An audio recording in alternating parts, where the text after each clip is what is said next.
Vamos falar sobre inovação, inovação e consumidor, os problemas do agora. Então, também o assunto aqui vai ser utilizado na prática. Olha só, imagina acordar num novo mundo todos os dias, onde as suas rotinas e o que você acredita e valoriza foram repentinamente reorganizados. Então, agora, trace uma analogia dessas mudanças com os anseios do consumidor e aí surge aquela inquietude, como atendê-los nessa frenética mutação comportamental. Para falar sobre esse assunto, sobre inovação e essa relação com o consumidor, os problemas que nós acompanhamos aqui no dia a dia, no hoje e no agora, nós vamos convidar o Thiago Savoldi, que é diretor de marketing, podcaster, palestrante e líder de criação e pivotagem de negócios, com experiência em vários segmentos do mercado, formado em marketing e business strategy, tem como foco de atuação o desenho de estratégias de marcas e negócios, considerando as mudanças de comportamento e desejo dos consumidores para a criação das melhores experiências. Então, vamos receber aqui no palco o Thiago Savoldi. Seja bem-vindo, Thiago. Obrigado. E um bom trabalho para você. Obrigado, boa tarde. Boa tarde, pessoal. É um prazer muito grande estar aqui com vocês. Fazer um agradecimento já à Érica e à Ianca que fizeram essa ponte aqui para estar aqui falando sobre um tema que eu particularmente gosto bastante. É um tema que, para mim, é o nosso tema do dia a dia. A gente vai falar sobre inovação, vai falar sobre essas mudanças, vai falar muito sobre o que está acontecendo nessa sociedade. Então, é algo que nos desafia todos os dias. E eu vou me apresentar um pouquinho para vocês aqui. Eu sou o Thiago, sou lá de Santa Catarina, bem do oeste de Santa Catarina. Estou aqui em São Paulo há 5 anos. Eu sou pai de João Gabriel, casado com a Sussô. Sou diretor de marketing, trabalho no mercado de moda de luxo. Tenho um podcast também que fala justamente sobre inovação, sobre empreendedorismo, sobre carreira. E tenho mentorado marcas e negócios aí nesse caminho de inovação, porque um spoiler do que a gente vai falar aqui, a gente sempre está linkando inovação com tecnologia. Inovação, na nossa cabeça, é um avanço tecnológico e nem sempre é. Inovação é simplesmente fazer as coisas de uma maneira diferente. Então, é muito natural quando a gente vai conversar sobre inovação, a gente pensar na melhor tecnologia possível, no que está no hype. A gente vai falar de ChatGPT, é óbvio, mas vocês devem estar careca de ouvir falar e todo mundo meio sem saber o que é, o que não é. Então, são duas coisas bastante distintas. Então, a gente tem tido vários fóruns, eu tenho falado com grandes e pequenas empresas sobre esse processo de inovação. E por que a gente precisa inovar? A gente vive num mundo que eu apelidei de sem horizonte, porque todos os dias a gente acorda e parece que as coisas deram reset. A gente, se fizer uma perspectiva dos últimos 3 anos, se a gente vamos voltar 3 anos e meio, pré-pandemia, a gente tinha uma realidade. E talvez em fevereiro, março de 2020, a gente tinha uma verdade absoluta sobre como as coisas funcionavam, como era o comportamento do nosso consumidor. Há 3 anos atrás, em agosto, no meio, no auge do início do platô da pandemia, a gente estabeleceu um outro padrão, a gente tinha uma outra certeza absoluta de como era o comportamento do consumidor. A gente tinha certeza que todo mundo ia trabalhar de casa o resto da vida, ninguém nunca mais ia usar roupa social, a gente ia viver de moletom e chinelo e só se preocupar com o que usava da cintura para cima. Era uma certeza absoluta. Eu falo porque eu trabalho no mercado de moda e todo o mercado de moda mudou e quem fazia roupa social passou a fazer moletom. Aí beleza, aí o tempo passou, e a gente foi se encaminhando para 2021, 2022 e a gente tinha certeza que esses padrões não mudariam. Que, não, tá bom, a pessoa vai híbrida, mas ela não vai mais querer trabalhar de camisa social. Imagina, ficou 2 anos em casa de moletom, você vai usar camisa social? Não, vai todo mundo trabalhar assim, camiseta e tênis e tá tudo bem. Certeza absoluta de novo, a gente sabia como o consumidor se comportava. Se a gente olhar hoje, o recorte que a gente tem no mercado da moda, sabe qual é o item que mais vende hoje? Camisa. Porque as pessoas elas querem estar bem vestidas, porque elas voltaram para o convívio social. Elas querem se apresentar. A roupa, a joia, o cuidado com a beleza é o nosso cartão de visita. Então a gente foi estabelecendo ao longo desse tempo todo inúmeras certezas absolutas. Só que essas certezas, elas se desfazem todos os dias, porque a gente vive um momento que a gente chama de hiperconectividade. O que é a hiperconectividade? Todas as informações sobre todas as coisas do mundo inteiro estão na mão de alguns, no bolso de outros. A gente consegue saber exatamente o que está acontecendo na China nesse momento com uma tranquilidade e de maneira tão óbvia que parece até besteira falar isso para vocês. Então a gente está super conectado, um monte de informação, ao mesmo tempo um monte de desinformação. A gente fica provando coisas novas o tempo todo e faz com que esses comportamentos eles mudem ao longo do tempo. E talvez o nosso comportamento como consumidor muda todos os dias. Tem dias que eu quero ir para a loja, tem dias que eu quero ficar em casa, tem dias que eu quero comprar no site. O meu comportamento de consumidor muda todos os dias, baseado na minha exigência daquele momento. E a partir do momento que a gente está hiperconectado, eu começo a ter acesso ao que todas as empresas do mundo fazem. E aí, se uma empresa alimentícia me oferece uma condição, eu olho para o mercado de moda, de luxo, de joias, e eu quero a mesma experiência. Por que eu tenho um aplicativo que eu posso pedir comida na minha casa e talvez eu não possa ter um atendimento parecido com esse para receber um produto para sair para uma festa na minha casa? Então, as comparações, elas saíram do nosso nicho de mercado.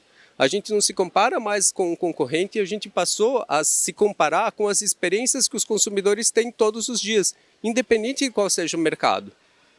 Eles estão tendo novas experiências, eles estão conectados e eles querem para o dia a dia deles, ou nós queremos para o nosso dia a dia, a conveniência que a gente tem sempre na melhor experiência que a gente já experimentou. A gente não desce o nível da nossa exigência, é muito difícil isso. E é natural do ser humano. Então, e com outro ponto, né, que a gente fica falando, eu ouço muitas pessoas falar, não, mas peraí, eu preciso ver a jornada online do meu cliente, qual que é a jornada de compra online? Cara, como assim jornada de compra online? A gente está online nesse momento, a gente está transmitindo online, a gente está no nosso celular, ninguém fala assim, peraí, só um pouquinho que eu vou sair do físico e vou entrar no meu digital aqui, vou entrar no meu mundo digital, porque daí eu vou acessar o Instagram, eu vou olhar o WhatsApp. Não existe mais isso, é uma jornada contínua. A gente está o tempo todo tendo que pensar nesses momentos da vida da pessoa. Peraí, não, mas eu vou fazer uma mídia outdoor porque eu quero que ele vai estar na rua, ou não, eu vou investir meu dinheiro só no digital porque ele só está no digital. O nosso consumidor ele tem uma vida online, offline, digital, virtual, realidade aumentada, o que a gente quiser. Não existe mais esse momento onde a gente tinha que, não sei, todos devem ter passado por isso, a maioria, de para entrar na internet, de ficar online, a gente tinha que usar um discador que fazia um barulhão lá, internet de escada, acessava no final de semana. Não existe mais, a gente não vive mais desconectado. A gente não fica 5 minutos sem olhar para o celular. E quando essas coisas começam a acontecer, o que tem acontecido com as grandes empresas e o que os grandes players têm feito para se manter no mais alto padrão? Eles começaram a entender esses consumidores, entender isso que eu falei para vocês antes, das experiências que eles têm tido, independente do mercado, e trazido isso para os seus negócios. E com isso criando especialmente novas fontes de receita. Como funciona isso? Vou dar um exemplo super prático para vocês. Eu sou palmeirense, feliz hoje. Palmeiras, clube de futebol, acostumado... Qual que é o core business? Jogar futebol. A relação dele com o consumidor é ingresso e vender camisa de time. 2 semanas atrás, eles lançaram camisa social. O Palmeiras lançou camisa social. E uma camisa social que não tem aquele símbolozão do clube, pelo contrário, está assinada, a camisa de algodão egípcio, é de linho, é incrível, é maravilhosa, tem uma assinatura sutil. Falei, Everaldo, diretor de marketing do Palmeiras, qual é o plano? Falei, cara, o meu consumidor, o meu torcedor trabalha. Por que eu não vou estar com ele no momento de trabalho? Por que eu vou restringir a interação que ele tem comigo àquele momento? É uma nova fonte de receita. O consumidor Palmeiras, o torcedor Palmeiras, ele não vai ser só consumidor no momento que ele está dentro do estádio comprando ingresso. Ele tem que fazer outras coisas. Outras analogias que são até mais simples. Quantas marcas de moda lançaram produtos de beleza? Quantas marcas que a gente conhece de perfumaria, talvez, que lançaram um ativo, um tênis, por exemplo? Quantas ações que a gente entende que, até mais simples, mercados de moda, uma Louis Vuitton da vida, que é uma moda que nasceu para você usar, para sair, para se posicionar num evento, algo assim, lança roupa para academia. Por quê? Porque aquela mulher que usa Louis Vuitton para o evento que ela está, vai para a academia também. Então, entendendo essas necessidades dos nossos clientes, entendendo esse dia a dia do nosso cliente, será que não tem outras fontes de receita que a gente possa fazer? Ah, mas eu não tenho capacidade interna de fazer essa nova fonte de receita. Vamos se associar com alguém que saiba, com alguém que consiga. As famosas collabs. Aí você vê a Nike fazendo uma collab com o Oreo, a bolacha. Eles lançaram um tênis. Eles fizeram com Ben Jerry's, de sorvete. São as coisas aleatórias. Colaborativo, ecossistema, como que a gente se junta? Onde que o meu cliente está? Quem é esse cliente? Qual é a rotina dele? E o que ele faz quando ele não está comprando o meu produto? Em que restaurante que ele vai? Em que... A gente trabalha com joias, né? Então, em que mercado, em que marca de roupa que ele compra? Será que eu não posso me associar? E não precisa ser uma associação de criação. Eu sou lojista, tenho uma outra loja do lado. Será que a gente não faz uma ação conjunta de marketing? Compra aqui, ganha aqui, compra desse lado, ganha do outro? Isso é conectividade. Isso é conveniência. Eu resolvo o problema do cliente num lugar só. O problema entre aspas, porque ele está ali navegando, ele vai precisar comprar roupa. Ele vai precisar ir para a academia. Quem usa o nosso produto vai treinar, vai estudar, talvez numa escola de negócios.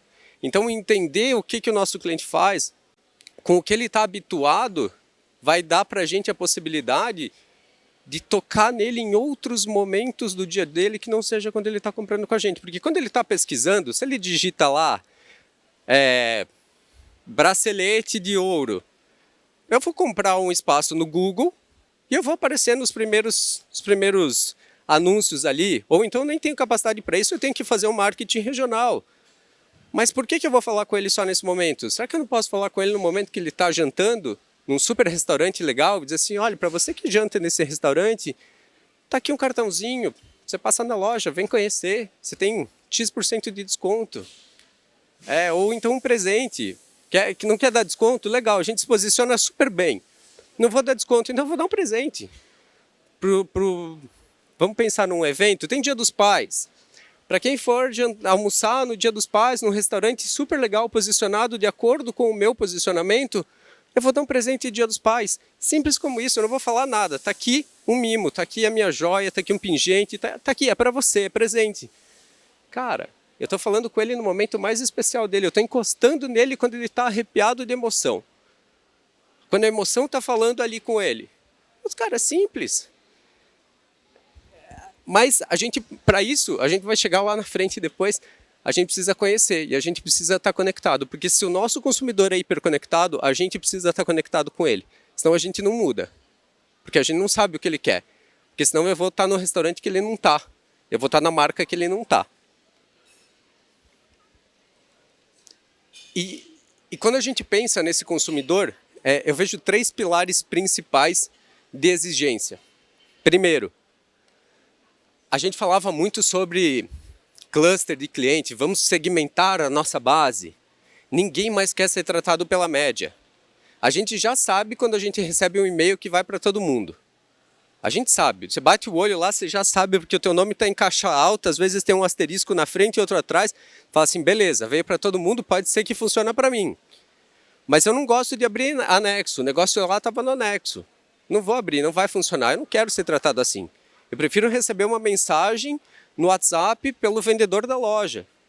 E também não é aquela mensagem assim, querido senhor Tiago, venha visitar a gente, conhecer a coleção nova. Não, eu quero ser tratado como o Thiago, daquele jeito que eu converso com o vendedor, que o vendedor conversa comigo. E aí, cara, você tá bem? Ó, chegou produto novo, cola aqui. É para mim essa mensagem, não é para todo mundo. Então, a relação, ela é difícil, mas é uma relação 1 a 1. O cliente quer personificação e mais personalização. Conveniência, o que eu falei para vocês antes. Tem dias que eu quero passar na loja com tempo, quero sentar, quero ser bem atendido, eu quero tomar uma água, eu quero tomar um espumante, eu quero ficar lá, quero gastar um monte de dinheiro. Tem dias que eu fui convidado para um evento em cima da hora. Eu estou no meu trabalho, eu só quero poder ligar e dizer assim, ó, você tem um produto, me manda uma foto, é esse que eu quero, tá aqui o Pix, eu vou passar na porta da loja, você me entrega na calçada, porque eu não tenho tempo. E tem dias que eu estou em casa e eu quero que você me mande em casa. Mas eu não posso ir até a loja. Isso é conveniência, é estar presente quando o cliente precisa. E não do jeito que a gente quer, do jeito que ele precisa. E dar essas opções. E o último, obviamente, a gente vai falar de experiências. Ah, mas eu preciso botar um telão 3D no meio da loja para ele simular o... Porque isso aqui é da Nike, lá de Nova York, é super legal. É para testar tênis. Aí os caras compraram uma esteira que não é da Nike, um telão que não é da Nike, e botaram eles para correr no Central Park. Eles já estavam em Nova York, eles podiam correr no Central Park, mas não, vou correr dentro da loja da Nike. Eles fizeram isso para quê? Para trazer o consumidor para dentro do meu PDV. Preciso fazer isso aqui? Não. Talvez a minha experiência de ponto de venda seja ter um sofá para ele ficar sentado, um espaço para quando a pessoa vai acompanhada. Quantas lojas eu entrei com a minha esposa e ela foi provar roupa e eu olhava para o lado e não tinha uma cadeira para sentar. Não tinha. E aí ela me via lá em pé assim, ó, ela começa a ficar desgostosa de estar ali, porque ela sabe que eu estou ali. Se eu tivesse sentado numa poltrona de boa, ia estar com uma internetzinha ali liberada no meu celular, ela ia ficar horas, ia levar sacolas embora, que ela gosta. Mas é simples, não é uma experiência assim nesse nível. É a experiência que a gente precisa dar no nosso ponto de venda. Então a gente tem mania de pensar, de novo, e eu vou provocar isso muito de vocês, tem mania de pensar em inovação, tem que fazer, meu Deus, agora eu preciso ter um avatar no meio da loja que conversa com o meu cliente. Precisa, cara, ele nem quer. As pessoas nem querem, estão nem aí. Então, a gente tem que olhar para a inovação como forma de melhorar a experiência e aprimorar o nosso conhecimento sobre o nosso consumidor. Inovação é sobre conhecer o nosso cliente para aprimorar a experiência dele. Isso é inovar, é entender o que ele quer e dar o que ele precisa. Simples como isso. E aí a gente fala inovação e a gente fica se perguntando, mas como? Por onde eu começo? O que eu tenho que fazer? O que é inovação? Primeiro passo de tudo para inovar é fazer isso aqui, perguntar. Perguntar para quem? Para a gente mesmo, para o nosso cliente, para o nosso consumidor. O que está faltando? Quando a gente olha para o nosso negócio, quando a gente olha para o nosso business, para a nossa fábrica, para a nossa loja, o que não está bom aqui? O que tem de gap no meu... Eu vou abrir um DRE, vou começar por ali, pelo financeiro, vou entender o processo. O que não está funcionando? Ah, não está funcionando isso aqui. Ok, então eu vou ter que entrar aqui e resolver. Porque se eu olhar para fora e começar a absorver tudo que tem de inovação, especialmente tecnologia, a gente vai ter um problema.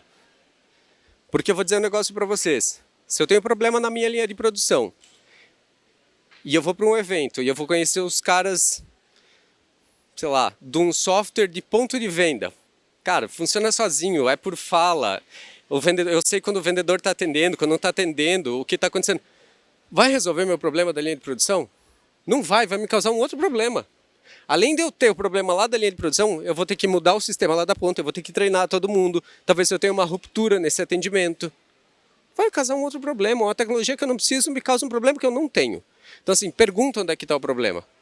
Porque é muito legal, é muito fácil. Eu já caí nessa, eu já fui... Os caras me levaram para São Francisco para ver um software de CRM, o melhor do mundo. Falei, caraca, isso aqui é bom demais, vou pegar. Claro que eu vou pegar, nossa, não tem como viver sem isso. 1 ano para implementar. Problema que eu nem tinha, aí eu não estava conseguindo entregar a mercadoria para o cliente, mas o meu CRM era maravilhoso. Mas a entrega não estava acontecendo. Então assim, eu gerei um outro problema, tirei o olho de onde precisava. Então, inovação é sobre perguntar onde é que eu vou botar o meu esforço? Onde é que é o problema? E às vezes eu posso ir perguntar para o meu vendedor, às vezes eu posso perguntar para o meu cliente. Tem um indicador de marketing que ele é muito simples, apesar de parecer complexo.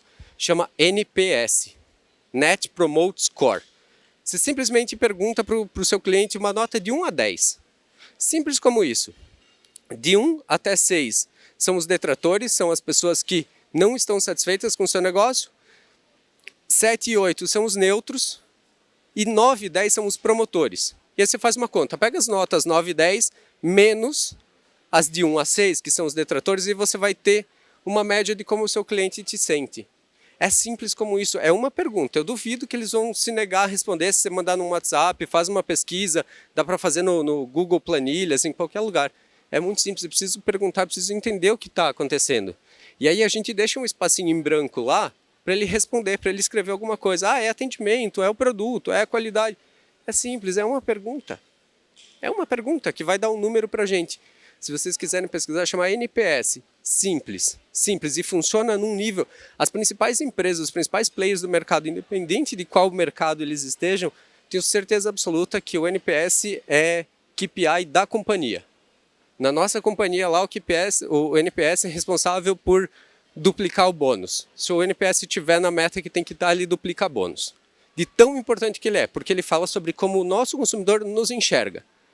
Porque esse é um ponto importante. A percepção dele é mais importante do que a verdade. Ah, mas o cara falou que a entrega atrasou. Aí eu vou olhar lá, a entrega não atrasou. Mas a cabeça dele atrasou. Atrasou para ele é mais importante do que atrasou de verdade. Então é sobre a percepção. Tá? E aqui eu vou trazer 2 tecnologias para vocês que podem mudar o negócio de vocês da noite para o dia. Pega o celular na mão para anotar porque é complexo. Se chama Excel e WhatsApp. Porque nesse Excel, você vai botar todos os nomes dos seus clientes. E eu estou partindo do pressuposto que a gente nem tem um sisteminha de venda lá, que eu acho que todo mundo já tem hoje. Mas se eu não tiver, eu pego um Excel, eu boto tudo lá e eu começo a colocar as preferências. Gosta desse tipo de produto? Gosta de ser atendido assim? Passa na minha loja final do dia, começo do dia, não, passa correndo, gosta de receber em casa, bota as informações dele lá. Aí você começa a entender o comportamento. Aí quando você entender o comportamento, você usa essa outra tecnologia aqui, super evoluída, e fala com ele. E fala, olha, então, eu vi que você gosta de... Gente, vocês me perdoam, posso falar besteira aqui, mas vocês me corrijam. Cara, você gosta de esmeralda, você sempre compra tudo verde, maravilhoso, lindo, chegou uma coleção nova, você precisa vir aqui. Ou eu posso mandar na sua casa, porque eu sei que você gosta, olha, eu sei que você trabalha em tal lugar, em tal hora, o motoboy vai passar, ele pode deixar para você? Simples como isso, porque eu sei o que ele quer, eu sei o que ele precisa. Ah, semana que vem a gente vai fazer um evento para receber nossos principais clientes aqui. Eu tenho anotado a preferência desses clientes, eu sei quem chamar. O evento é para relacionamento, então talvez eu vou olhar para cá, para essa planilha aqui, e vou ver quanto tempo faz que meus principais clientes não vêm comprar. Talvez tinha gente que tinha um ticket médio gigante, que tinha uma recorrência alta e pararam de comprar. O evento é para relacionamento, porque eu fiz aquela pergunta, onde é que está meu problema? Está caindo a minha recorrência? Eu venho aqui nessa tecnologia, olho quem são esses caras, eu uso essa tecnologia para chamar eles para a loja para fazer um evento e não vou vender nada. Eu só quero estar ali com eles. Daqui a pouco algum desse cliente no evento, se sentindo à vontade, vai me dizer por que ele deixou de comprar comigo. Aí eu volto para essa planilha aqui, alimento ela e vou corrigir o problema para quando tiver corrigido eu usar essa outra tecnologia aqui para chamar ele de volta. É simples como isso, gente. É sobre se relacionar, sobre estar perto, sobre conhecer, sobre entender seu cliente. Ah, tem um softwarezinho lá de PDV que já tem tudo registrado, melhor ainda, tira essa base. Olha, analisa, às vezes a gente é o dono do negócio, tem uma equipe de venda, usa isso para entender, para a gente melhorar as estratégias. É só ter os dados organizados no Excel, que todo mundo pode ter, e usar o WhatsApp. Ah, não quero. Porque, só dando um passo atrás, por que eu preciso de tudo isso? Porque a única forma de eu atender essas necessidades, conseguir falar pessoalmente, conveniência na hora que ele quer e dar a melhor experiência, é se eu tiver conhecimento sobre quem ele é. Porque está tudo aqui. Está tudo lá no Excel. Senão, sem isso aqui, sem isso, eu não consigo entender isso aqui e eu nem vou conseguir, sem WhatsApp, conversar com ele para dizer que eu corrigi aqueles problemas ou dar abertura para ele receber. Então, gente, se a gente quer atender esses anseios desse novo consumidor que mudam todos os dias, e de novo, tá? Lembra que eu falei, essa conveniência muda. Hoje é uma, amanhã é outra, e é de verdade, porque a gente é assim. Aqui eu só trouxe outros. Existem no mercado várias ferramentas de CRM, ou gratuitas, ou numa taxa super pequena, que cataloga, já segmenta seu cliente por comportamento, os caras fazem meio customizado, que tipo de atendimento eu quero dar.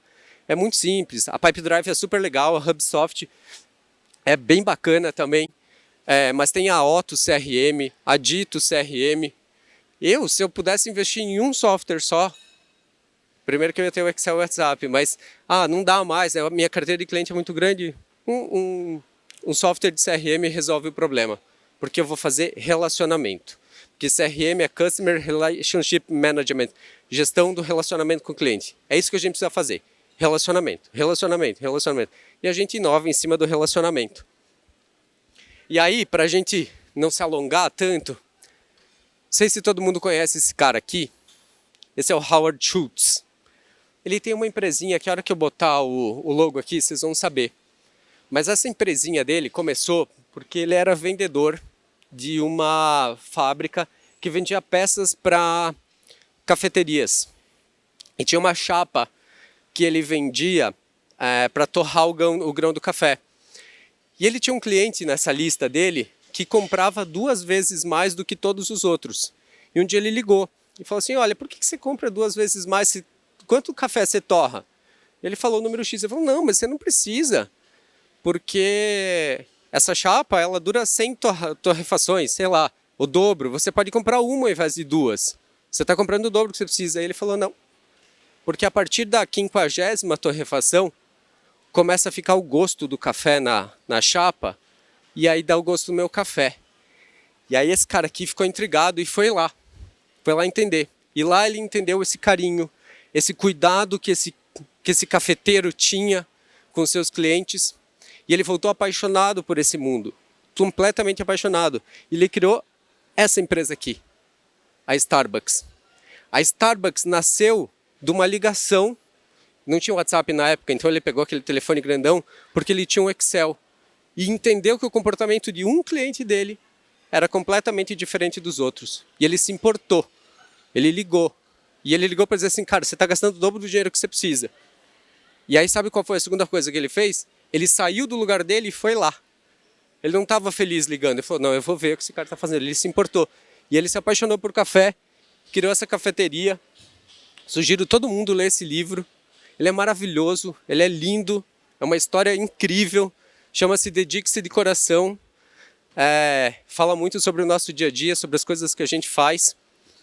E depois que ele criou a Starbucks, ele tinha dentro dela, isso tudo está no livro, tá?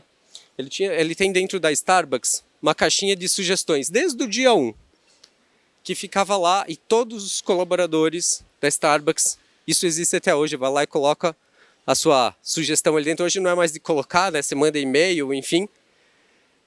Mas que legal, caixinha de sugestões. Mas ele fazia uma outra coisa ainda, muito mais legal. Ele lia e respondia.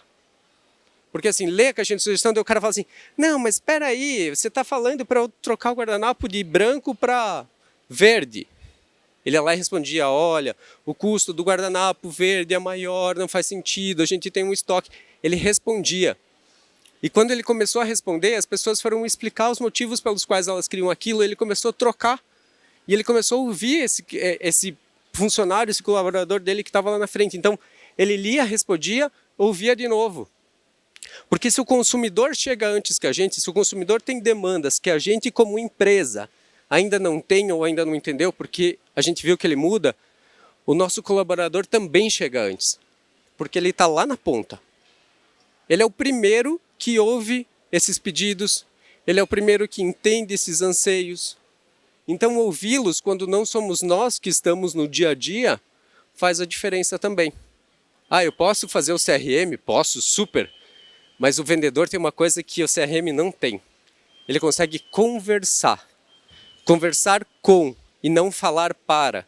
Com o CRM eu consigo falar para. Com o marketing eu consigo falar para vocês.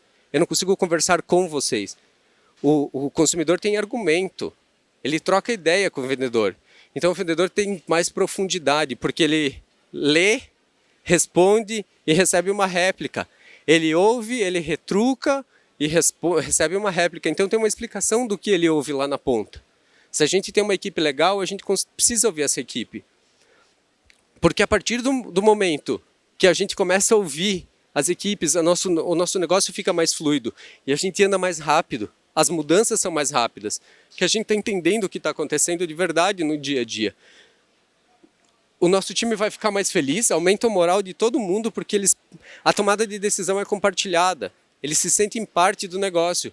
E aí as coisas ficam menos burocráticas, eles entenderam que tem acesso, não preciso, sei lá, vou passar um e-mail, Não, a gente conversa, a gente melhora a comunicação fica fluida e a gente muda rápido. E aí, inovação sem tecnologia, quais são os tipos de tecnologia? É só sobre CRM? Não, não é. Não que eu desacredite de tecnologia, pelo contrário, sou entusiasta, o tempo inteiro entendendo o que está acontecendo no mundo. Há 2 anos atrás eu estava fazendo palestra sobre metaverso, juro para vocês, era real, eu tinha certeza que aquilo ia acontecer. Eu fui para São Francisco em 2019, a primeira vez, falar sobre. E talvez isso aconteça em algum dia, a realidade aumentada, e não simplesmente para a gente estar dentro de um jogo, vivendo uma vida paralela, mas uma realidade aumentada como uma aposta dentro do nosso ponto de venda para melhorar a experiência. Acredito nisso, ainda acredito. Eu acredito muito em tecnologia. Mas tem 2 tipos de tecnologia. Uma que é urgente, que talvez seja o caso do nosso CRM, que seja o caso do nosso sistema para gestão da linha de produção. É aquela pergunta que a gente faz, onde é que está o nosso problema? Eu preciso de uma tecnologia para resolver um problema urgente. Esse é um tipo de tecnologia. E eu tenho certeza absoluta que 99,9% dos problemas urgentes de vocês são respondidos e corrigidos com tecnologias simples que já existem. Ou até sem. Só com isso tudo que a gente falou até agora. Mas claro, existem as tecnologias emergentes. O que é uma tecnologia emergente? Que começou a surgir, que botou a cabeça para fora da água, é uma realidade virtual, é uma realidade aumentada, é inteligência artificial. Só que de nada adianta se essas coisas não forem funcionais. Então assim, voltando lá atrás, quando a gente se deparar com um fornecedor, com uma tecnologia que a gente está vendo no evento, a gente se pergunta, eu preciso? É para mim? Vai funcionar para mim? É esse o meu problema? Se não é, deixa para a próxima, espera ela ficar... Não precisa esperar ela ficar urgente, mas espera ela ficar real. A gente precisa conhecer o emergente. A gente precisa saber a funcionalidade, para que serve. A inteligência artificial é maravilhosa, gente, é um negócio assim fantástico. A gente precisa conhecer. Daqui a pouco ela vai ficar super usual, super funcional. Quando ela ficar funcional, a gente leva para dentro de casa. E aqui, a gente precisa falar do tal do ChatGPT, só para abrir esse gancho da inteligência artificial. E vamos ver se vai rodar aqui.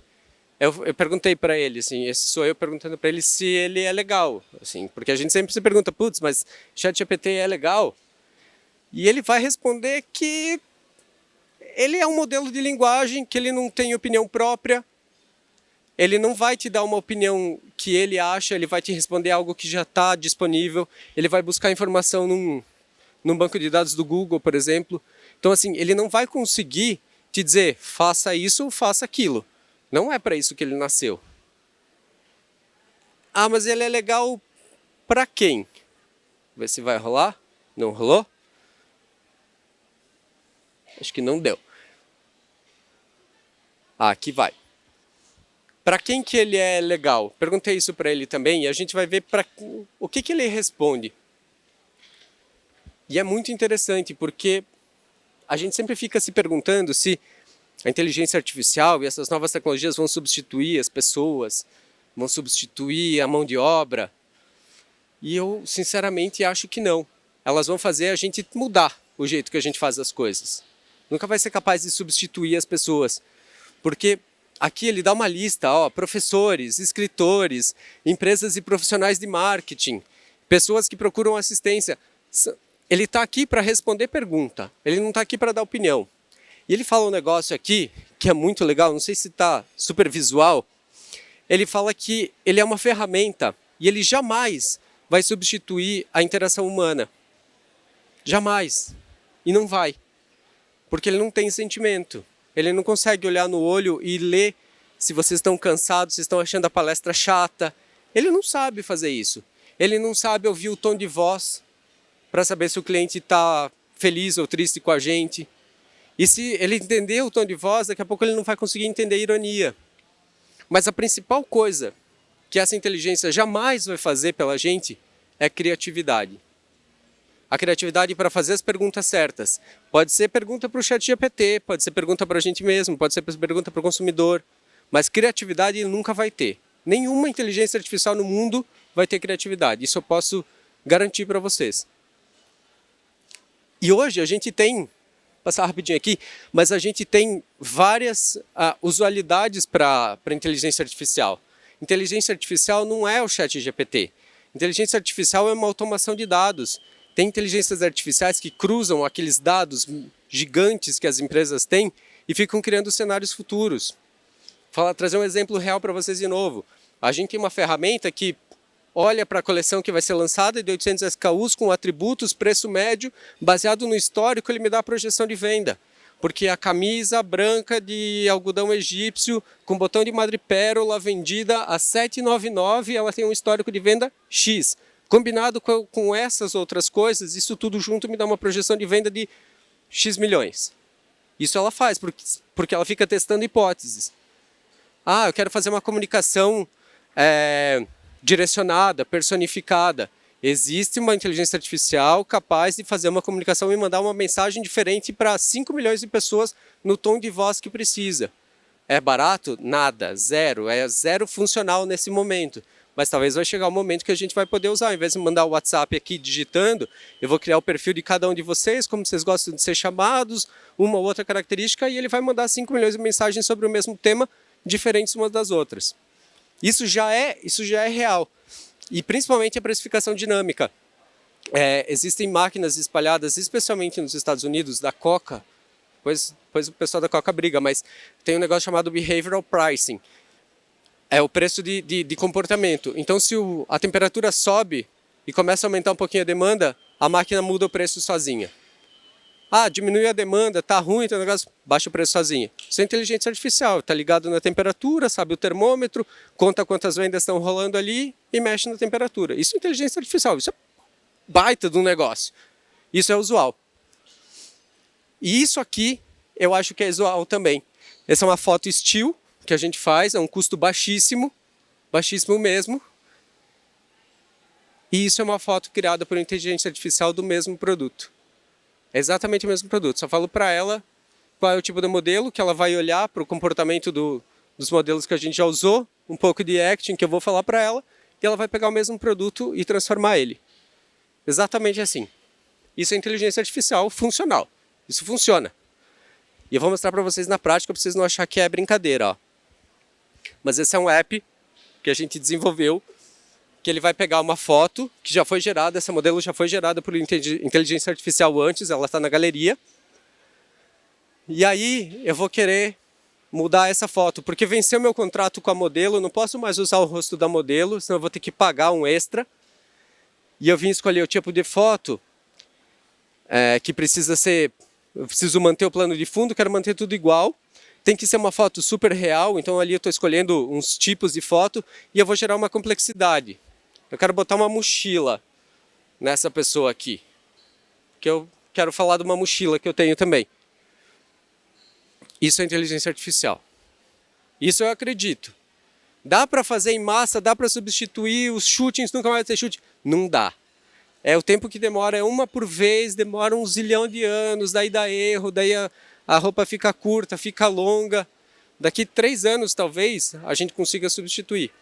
Então isso está saindo do emergente e indo para o funcional. E aí esse é o tipo de super tecnologia que a gente vê exponencial, inteligência artificial com uso real. Então, gente, é menos sobre a tecnologia e mais sobre as perguntas que a gente faz.